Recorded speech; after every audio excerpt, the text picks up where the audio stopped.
Buenas noches, jóvenes. Buenas noches. Buenas Buenas noches. ¿Se me oye? Buenas noches, profe. Sí, Bueno. se la escucha. Los felicito a todos por haber conectados puntual. Yo estoy llegando a mi casa y pues tuve un pequeño retraso, pero gracias a Dios estamos por aquí, pues. Entonces, vamos a dar inicio a esta clase.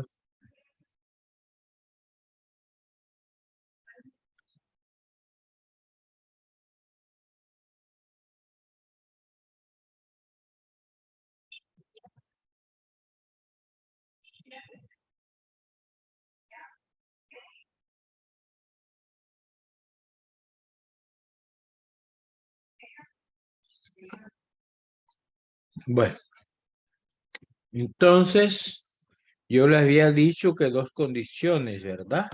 La primera es la cámara y la segunda, pues, el folleto en mano. Así que ya Iris pone la cámara. María Celeste. María Celeste. Presente. ¿Y qué pasó con la Rachel? Se retiró del grupo. ¿No va a seguir estudiando? ¿Quién? La Rachel no está en el grupo. Ah, no va a seguir. Se retiró. Sí. Ah, bueno, me imagino. Ok, entonces vamos a comenzar. Entonces, tiene el folleto a mano, me imagino, ¿verdad? ¿Mm? Profesor, disculpe un momentito.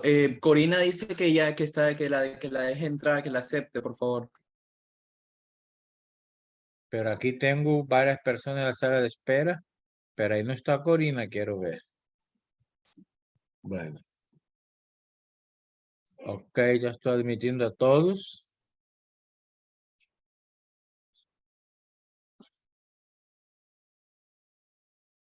Ok, ya está, ya acepté a todos, pues. ¿Ya está la Corina por aquí?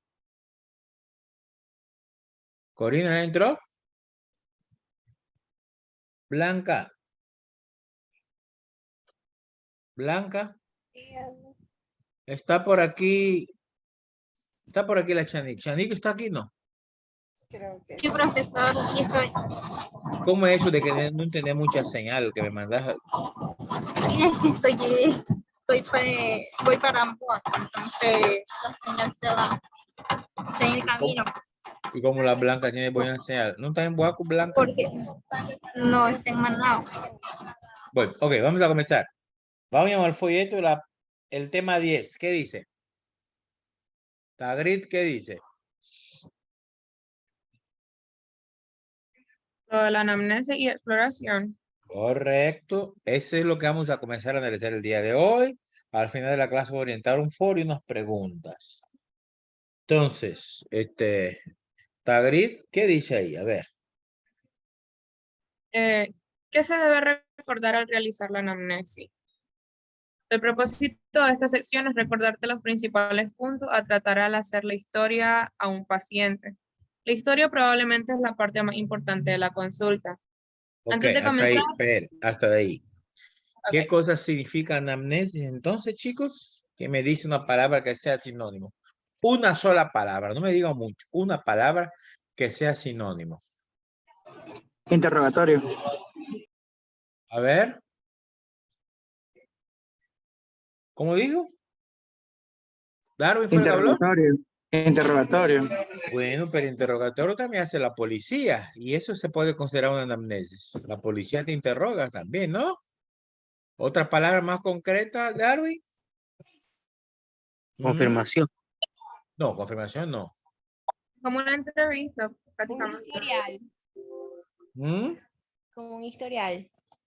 Un historial. Hay otra palabra. Una entrevista, ya decían por ahí. No, entrevista no. Entrevista hace también cualquier policía, te hace entrevista. Es una recolección de datos. Llegado, son las 9 ya. Ya suena, apaga tu micrófono. Es una recolección de datos. ¿Para qué? Ahí dice lo que leyó Tagrid. Dice, esa historia probablemente es la parte más importante de la consulta. Uno tiene que saber los antecedentes, el transcurso, cómo decorrió, cuánto tiempo, etcétera, etcétera. Pero para eso hay una serie de requisitos. El primer requisito dice ahí cuál es. Antes de comenzar la consulta, ¿qué hay que hacer, Tagrid? ¿Qué hay que hacer antes de comenzar? Preséntate siempre y ofrece tu mano. Asegúrate de que el paciente se encuentra cómodo y de que no hay grandes obstáculos físicos, como por ejemplo una mesa de por medio. Sigue. Retrocede un poco y mira alrededor de la cama en busca de pistas. Están monitorizando, por ejemplo, la tensión, la saturación de oxígeno o la glucemia del paciente. Busca inhaladores, recipientes para esputos, bastones de paseo o muletas, todo lo cual nos dará datos sobre la situación del enfermo. Observa al paciente. ¿Está agitado, en tensión física o emocional? ¿Hay algún signo obvio como temblor, mirada huidiza, hiperactividad? Muchas gracias, Tagrid. Buena lectura, te felicito. Chicos, mire, yo la semana pasada, yo les conté que estoy sacando un doctorado, ¿verdad?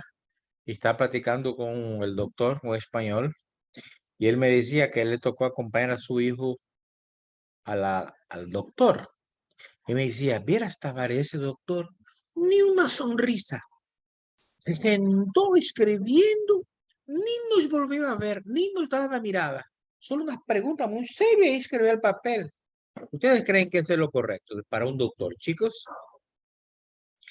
Ahí no va a haber lo que llaman los psicólogos la empatía. Tú tienes que empatizar con el enfermo, es decir, dar un clima de confianza. Jerry, poné bien esa cámara que solo miro tu frente. Entonces, Jenny, perdón, Jenny. Entonces, hay que crear un clima de empatía. Y para eso, ¿verdad? Ofrece tu mano, presentarte. Claro, ahora con el COVID nadie quiere ofrecer la mano, ¿verdad? Pero bueno, eso de COVID es una situación transitoria, pues esperamos que sí. Y que no hay obstáculos que te pueden comunicar. Y observar al paciente, está sudado, tembloroso, la mirada, todo. Si tiembla, si tiene bastón, su movilidad, todo. Eso es importante. Aquí no ha hecho ninguna pregunta, solo estás observando. Observar. Muy bien. Alguien me había dicho de la Corina Calonge, hasta ahorita va a entrar. Después viene el segundo momento, la estructura de una historia. David, ¿qué tenemos ahí en la historia de una historia? David Rosales, por favor. Te ofrecemos un esquema básico para que lo fotocopies y lo lleves contigo cuando comiences a atender pacientes. Ahora, primero se ve la información personal, el nombre, el sexo, la edad, fecha de nacimiento y ocupación. Luego seguirían las molestias que presenta.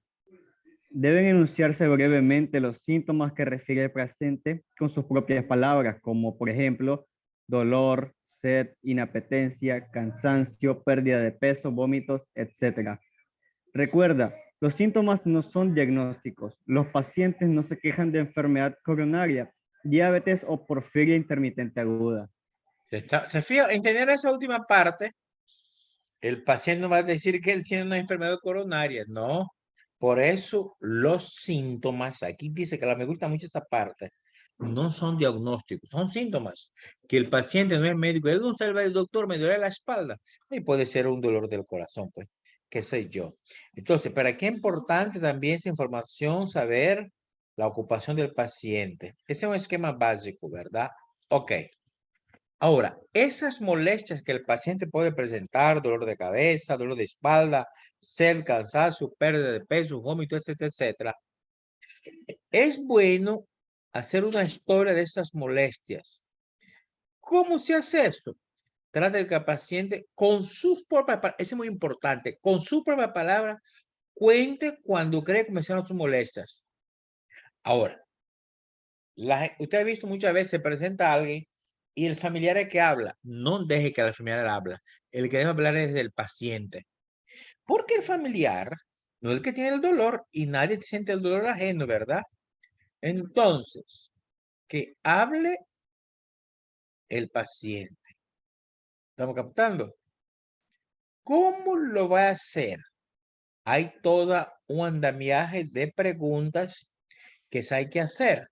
Y quiero que esas preguntas las lee mi hermano en Cristo, por favor, Oliver Olivas. ¿Qué dice ahí las preguntas?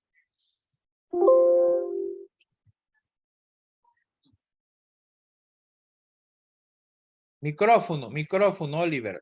Micrófono.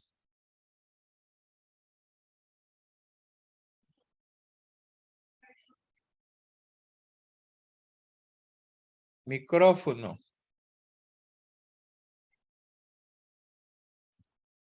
Micrófono. No se te oye nada. Bueno, parece que tiene problemas técnicos con el micrófono. Ismael Jerez, te toca pues.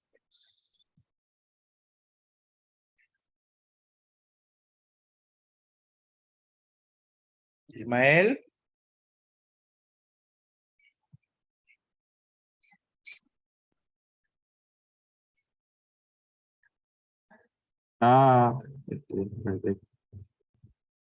Ya, sí, escucha. Purate, Ismael. Me escribió, tiene mal el audio. Ay, señor. Bueno, Alejandra Calero. Escucha. Ahora sí, Oliver, dale. Después Alejandra. Oliver, Olivas, dale. Rápido. Dice, ¿cuál es el curso cronológico? ¿Cuándo comenzó el problema? ¿Cuándo comenzó a encontrarse mal?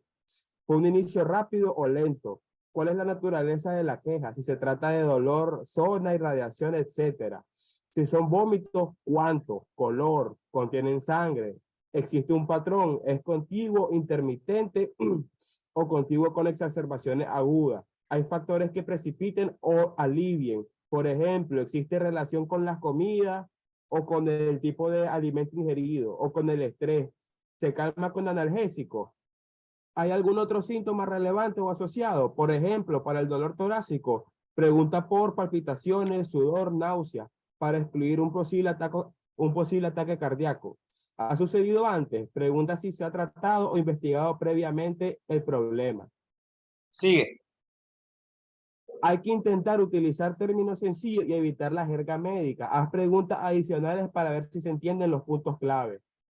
Chicos, eso último, bueno, los demás está claro, ¿verdad? Las preguntas que tú vas a hacer al paciente para entrar en calor, en asunto que tiene, ¿verdad? Para ir entendiendo.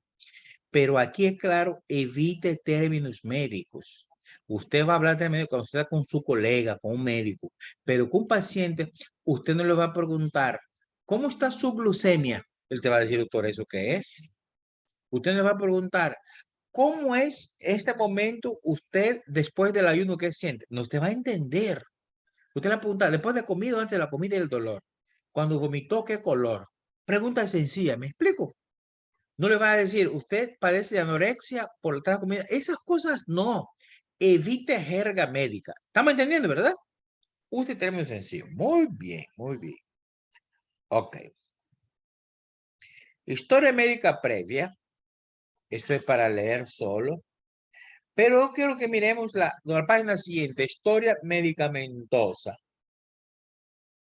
Historia medicamentosa. ¿Qué dice ahí, Blanca? ¿Qué cosa es la historia medicamentosa?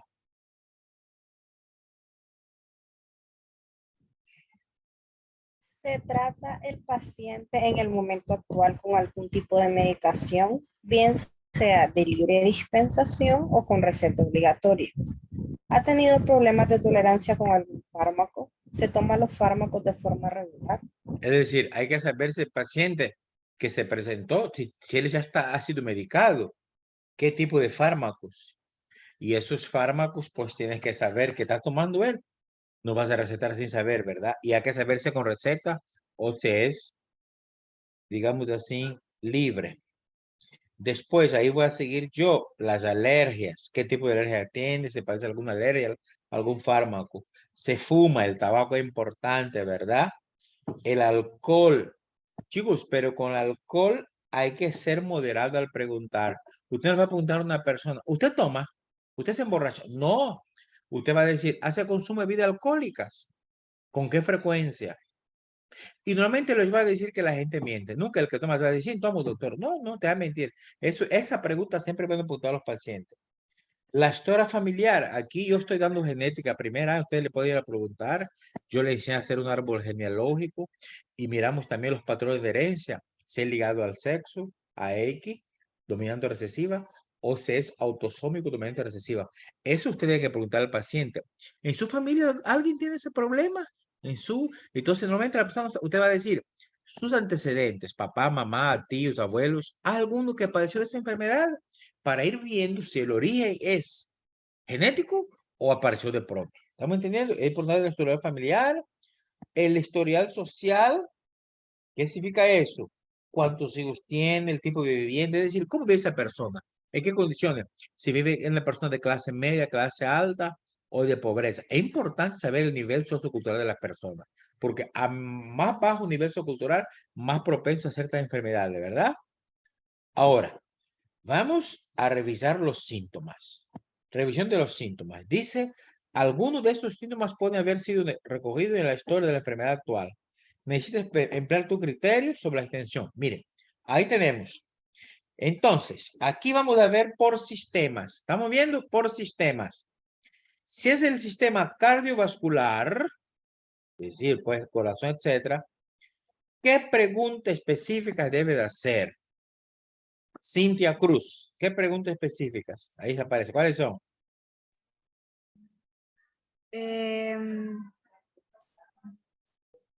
¿Tos persistente o...? Ay, señor. Espera. Síntomas cardiovascular. Sistema cardiovascular. Dolor torácico, palpitaciones, tolerancia al ejercicio. ¿Cómo se sentiría si le dijeran que tiene que subir conmigo 3 pisos a pie? Disnea en reposo. Disnea. En la cama tumbado. Ortopnea. O que despierte en medio de la noche sin respiración. Disnea paroxística nocturna. Paroxística nocturna. Paroxística nocturna, perdón. Claudicación. Dolor en las pantorrillas al caminar. Dolor de piernas en reposo. Es decir, si alguna de esas preguntas, la respuesta es afirmativa, puede ser que algún problema se llama cardiovascular. Esa es la pregunta específica, ¿verdad? Si es el sistema respiratorio, alkaline, ¿usted está en una discoteca o qué cosa? ¿Ah? Alkaline Candler. Ahí miro que pasan luces de color. ¿Está en discoteca usted? No, ¿Y esas luces? ¿Y esas luces? es de Navidad. No. Ah, bueno, ok. Sistema respiratorio. Candler, ¿qué tenemos ahí?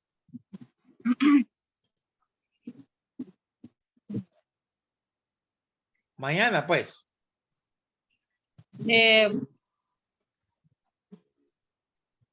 Tos persistente o sibilancias. Ajá, silbido. Cantidad, color, hemoptisis, expulsión de sangre con la tos, dificultad para respirar. Ok, muy bien. Aparato respiratorio, Cheniel Chanelli.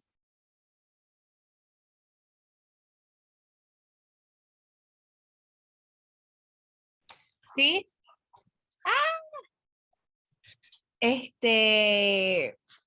Aparato digestivo. Dale, ajá. Entonces, pérdida de apetito o de peso, náuseas o vómitos, dificultad para tragar, disfagia, acidez o indigestión, cambio en el hábito intestinal, diarrea, estreñimiento, frecuencia, consistencia, color. Ok. Aparato urinario, Odalis.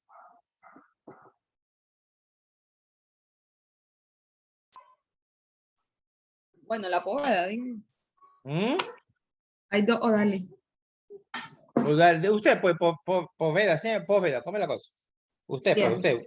Ajá. Aparato urinario. Frecuencia, nicturia, chorro de la orina, vacilante, gota a gota, disuria, dolor al orinar, hematuria o incontinencia. Está muy claro. La piel, la otra Odalis, pues, ¿está por aquí? Sí, aquí estoy. ¿Mm?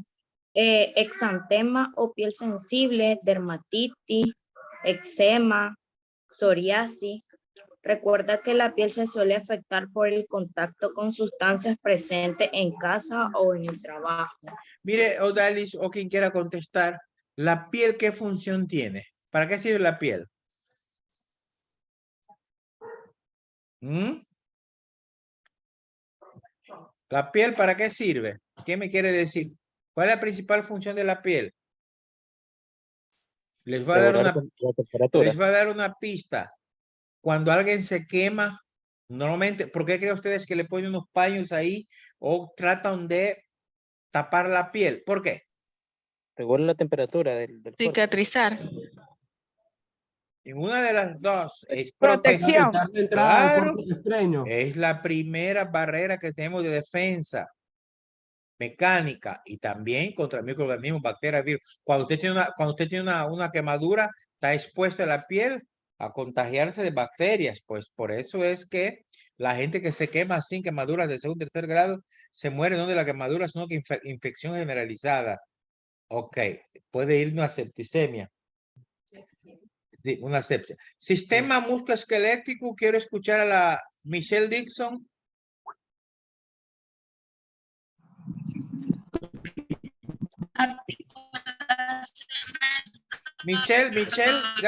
Michelle, hasta ahí, tu micrófono está malo. Michelle, gracias.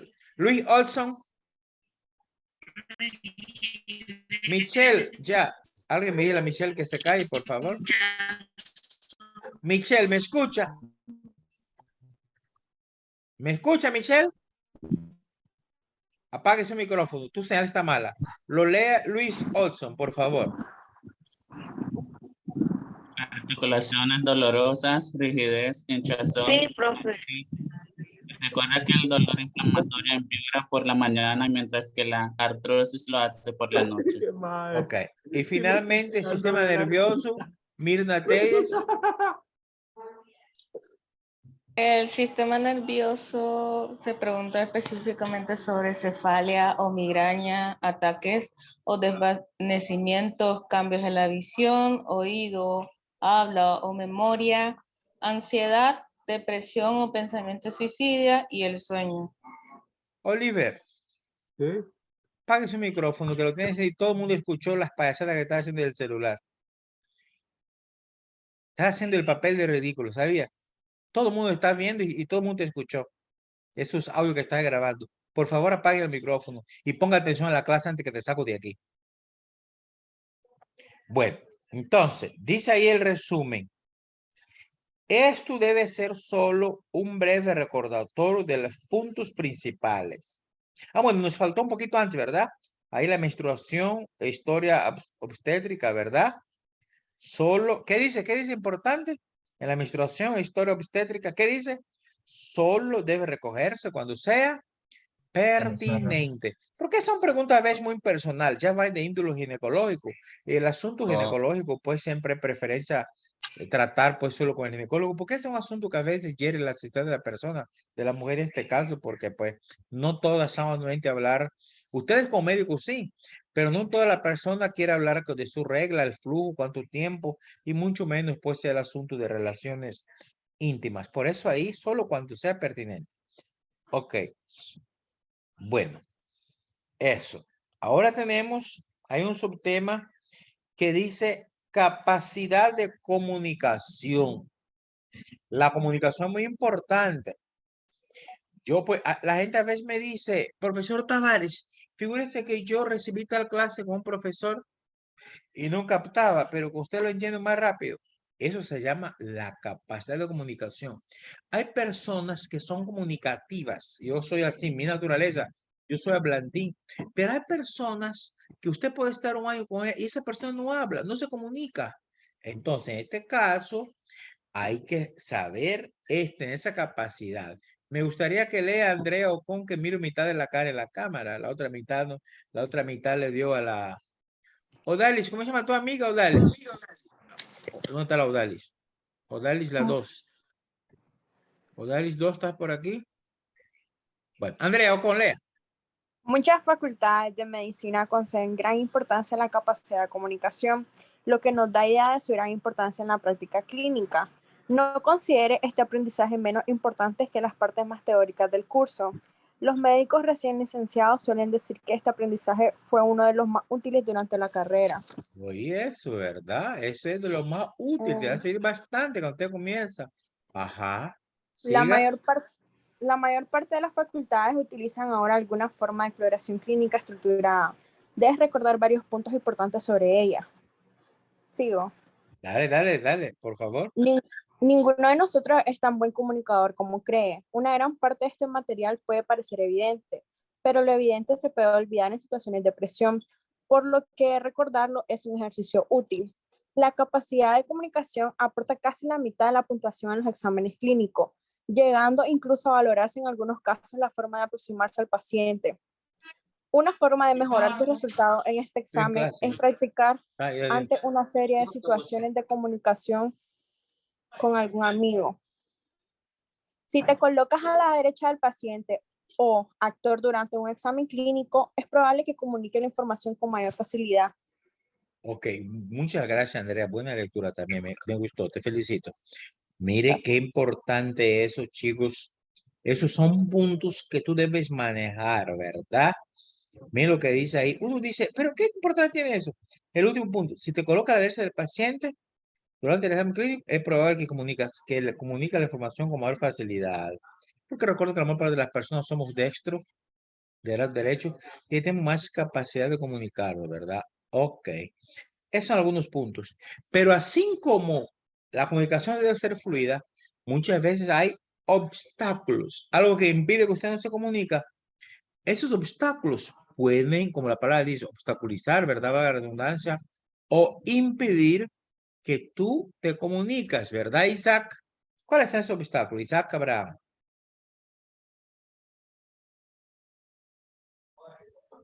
Un entorno ruidoso y la falta de privacidad. Debe buscar una habitación tranquila, un despacho en el que poder ver al paciente.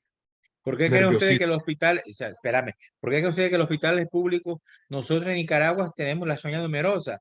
Si estamos enfermos, ustedes se van a dar cuenta cuando estén en el hospital en las prácticas, están enfermos, pero llegó el papá, la mamá, la abuela, el tío, el primo, hasta el perro, y todos quieren entrar. Eso no se puede. Por eso los CPF se ponen estrictos, ¿verdad? Aunque a veces pasan.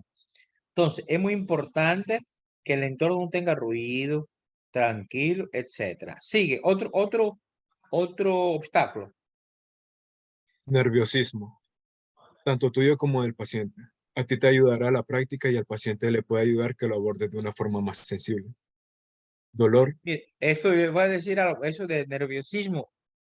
Yo, mi experiencia como paciente, he visto un doctor que era novato, pues era especialista, estoy hablando de urología, y era una mujer, era una dama, pero ella tenía poca experiencia, era tercera, R3, y yo soy máster en bioquímica, yo me di cuenta que ella estaba nerviosa, súper nerviosa cuando me miró, Y más que ya sabía que yo soy profesor de bioquímica. Entonces, el nerviosismo a veces no es solo del paciente, también puede ser del doctor. Hay que evitar el nerviosismo. Ok. Siga. Dolor. ¿Necesita el paciente analgesia ahora o después de la anamnesis? Otros Ujú. factores médicos, disnea, hipoacusia, confusión, aguda o crónica, que pueden dificultar la comunicación y que te exigen paciencia y persistencia. Barreras culturales e idiomáticas. Si te surgen problemas, trata de realizar anamnesis con otro miembro de la familia como intérprete. Si no se puede buscar la ayuda de un traductor, en una situación aguda, puedes tener que arreglarte con dibujos, sonrisas y gestos para determinar los puntos más importantes, como la presencia o dolor o su localización. Hostilidad. Algunas personas se sienten agraviados de forma exacta o equivocada por algunos aspectos del tratamiento que han recibido. Es muy importante que no lo consideres algo personal ni que te enfrentes a ellos. Debes Sigue. mantener la calma y la educación. Buscar la empatía con el paciente y disculparte en caso necesario. Si todo lo demás falla, explícale con tranquilidad que no estás sacando nada en claro y que volverás más tarde. ¿Ves? Gracias, gracias, Ángel. Se fijan que es importante todo eso, pero ahí las barreras, quiero decir un poco de las barreras idiomático-culturales, pues. En Nicaragua, yo a ustedes les comenté que estoy haciendo un trabajo con los muchachos que vienen de la costa atlántica. Y pues aquí tenemos la barrera idiomática. Muchas veces hay personas que no se pronuncian bien el español, o lo contrario. Y si usted viaja, usted va a un país donde no te entiende el doctor. Entonces, tenés que tener mucha paciencia. Por eso es que dice que ahora hay que hablar todo el mundo inglés, que el idioma por conveniencia, pues. Ok. Esa es la comunicación verbal, pero hay la comunicación no verbal. ¿Qué entienden por comunicación no verbal, muchachos? ¿Mm? Les voy a dar un ejemplo. Lenguaje corporal. Mire, hoy yo tenía clase de genética con primer año y hay una muchachita que entró a las 8:25. La clase empieza a las 8. Ustedes saben que debe entrar hasta las 8:10 lo más. Pero ella entró, yo estoy diciendo de la computadora, ella entró. Cuando levanto la mirada, la miro que ella va caminando para siempre buenos días sin entrar. ¿Quién sabe qué mirada le puse yo? No me acuerdo cómo fue.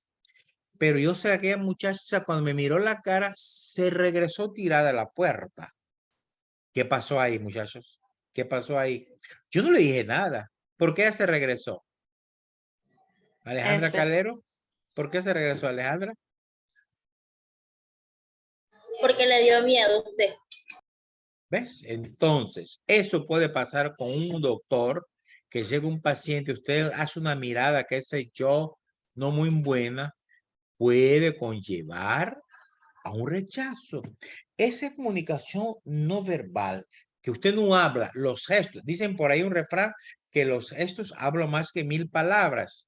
Hay gestos, yo me acuerdo cuando estaba chiquito, me acuerdo que mi mamá, yo sabía cuando mi mamá me iba a pegar, me levantaba el dedo y me hacía así, cuando me hacía así, yo digo, ay, ahora viene la paja.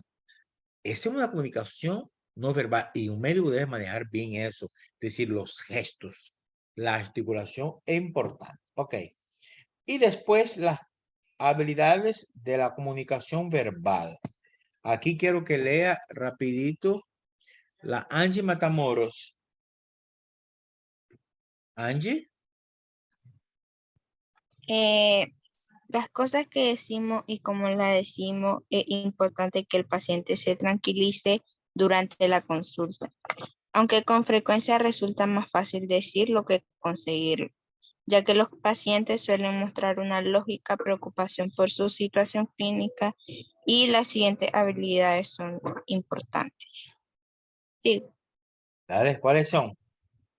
Siempre se debe comprobar en primer lugar la identidad del paciente, explicarle quién eres y conseguir su consentimiento para realizar la anamnesis. Aquí muchas veces usted ha ido al hospital y usted mira que usted está con un médico y de pronto llega otro que te hace un montón de preguntas, usted queda, ¿y este quién es? Me está preguntando.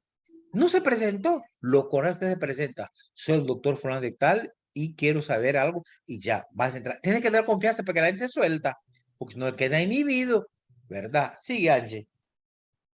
Busca la empatía con el paciente. tratando de comprender su punto de vista y no confundiendo esta actitud con simpatía.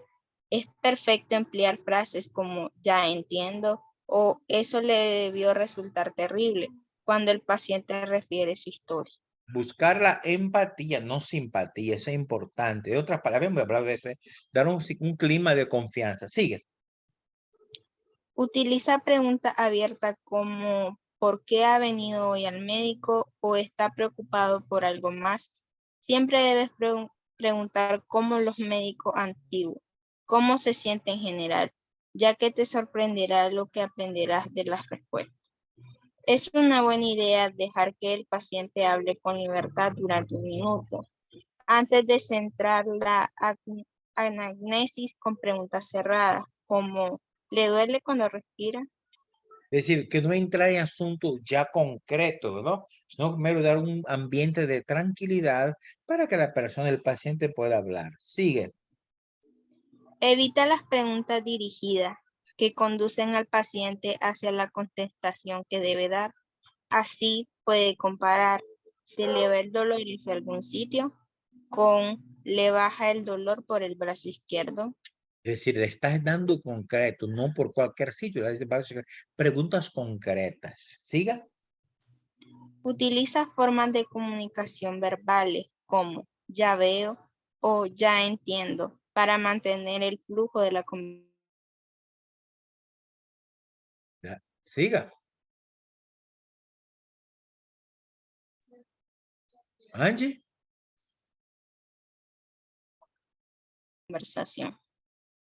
Comprueba Sigue. que has comprendido.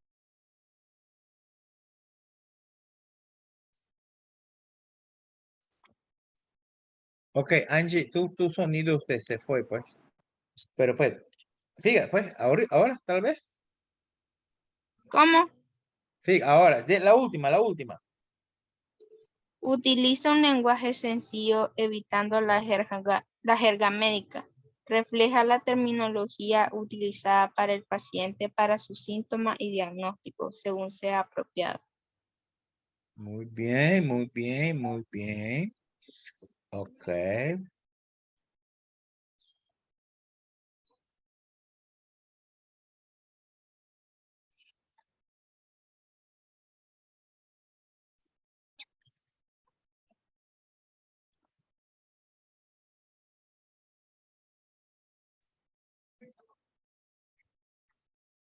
¿Vieron que estoy calladito? Acabo de sacar a 4 personas. Lo que están sin cámara, ni les voy a preguntar. Solo estoy sacando. Por eso me quedé callado.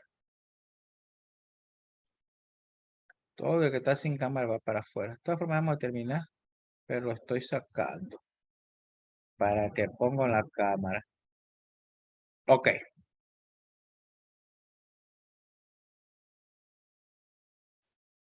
Muy bien. Entonces nos queda lo que es la exploración. Ten pendiente en el grupo de clase de WhatsApp que se le va a caer ahí un enlace para la segunda parte. ¿Oyeron? Bueno.